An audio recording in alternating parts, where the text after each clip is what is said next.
Bismillahirrahmanirrahim. Assalamualaikum warahmatullahi wabarakatuh. Apa kabar anak-anak saja? Semoga semuanya dalam keadaan sehat. Untuk hari ini kita akan belajar materi bahasa Indonesia khususnya kelas 9, yaitu tentang pidato persuasif.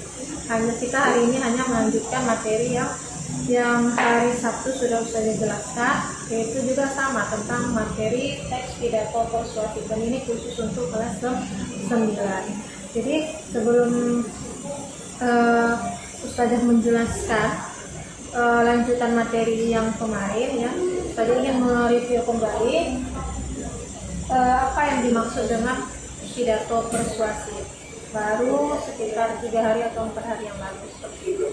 Nah, di sini juga sebelum kita memasuki sambungan dari materi kita yang kemarin, ada kompetensi dasar yang harus kita tahu, yaitu kemarin tentang 3.1 itu mengidentifikasi gagasan, pikiran, pandangan, arahan atau pesan dalam pidato persuasif tentang permasalahan aktual yang didengar dan dibaca.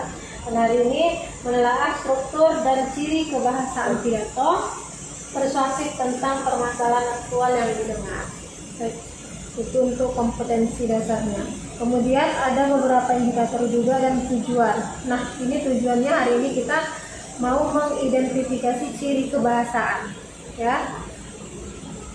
Dan untuk materi pembelajarannya kemarin kita sudah membahas tentang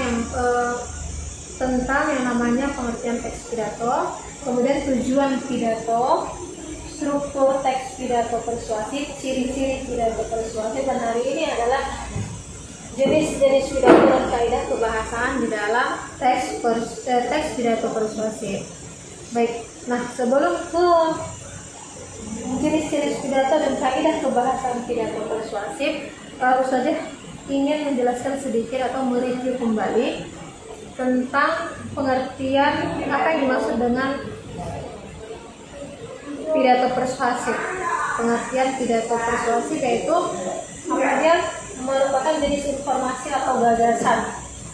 Salah satu jenis informasi atau gagasan yang disampaikan oleh pembicara di depan umum dengan maksud mengajak orang lain agar mengikuti apa yang kita sampaikan, seperti itu pengertiannya. Terus kemudian ciri-cirinya juga sudah. Kemudian ada beberapa jenis pidato. Di sini ada 5 jenis pidato. Yang pertama, pidato persuasif dengan tujuan berdasarkan mengajak kepada kebaikan.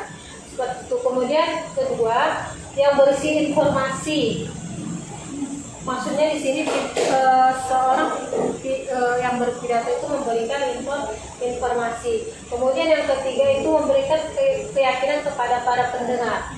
Dan yang keempat adalah berbentuk pidato deskripsi. Artinya pidato ini menggambarkan sebuah keadaan. Dan yang terakhir di sini adalah pidato rekreatif. Jenis pidato yang memberikan hiburan kepada pendengarnya, seperti itu. Itu untuk jenis-jenis pidato. Nah, kemudian ada beberapa, kemudian strukturnya juga ada 3, ya. Struktur pidato di sini ada 3. Yang pertama dia pembukaan, sini, kemudian isi dan penutup. Nah, pembukaan ini nanti apa saja yang ada di dalam pembukaan ini? Inilah dia berisi salam, penghormatan dan ucapan syukur, begitu. Dan untuk penghormatan ini berupa ucapan hormat kepada para tokoh-tokoh yang hadir biasanya. Dan biasanya itu juga urutan dari penyebutan penghormatan itu disebutkan mulai dari urutan yang tertinggi sampai dia yang paling rendah, seperti itu. Ini untuk pembukaan. Nah, kemudian untuk isi di sini adalah bagian yang penting dari sebuah pidato. Apa itu tujuannya? Tujuannya di sinilah untuk memberikan informasi kepada khalayak ramai, dan kemudian mereka bisa mengikuti apa yang kita katakan. Kemudian penutup, yang terakhir ini penutup. Strukturnya ada penutup.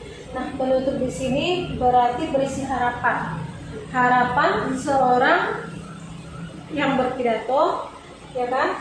dan di sini juga diakhiri dengan salam penutup. Itu untuk strukturnya. Ini hanya mengulas kembali. Sebenarnya kita sudah pernah kalau tidak salah sudah pernah belajar tentang yang namanya pidato. Nah, ini yang terakhir. Nah, kaidah kebahasaan yang terakhir di sini ada 3, ya. Ada 3. Yang pertama dia kalimat saran. Nah, kalimat saran di sini adalah kalimat yang berisi usulan.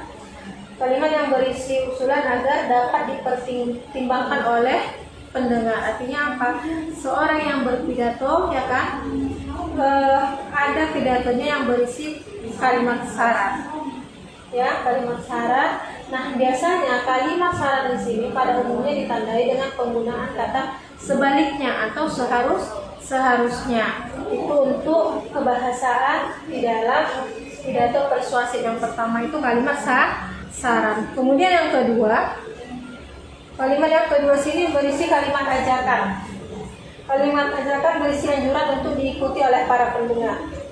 Kalimat ajakan bertujuan agar pendengar berbuat seperti apa yang dikehendaki oleh seorang yang berpidato, seperti itu.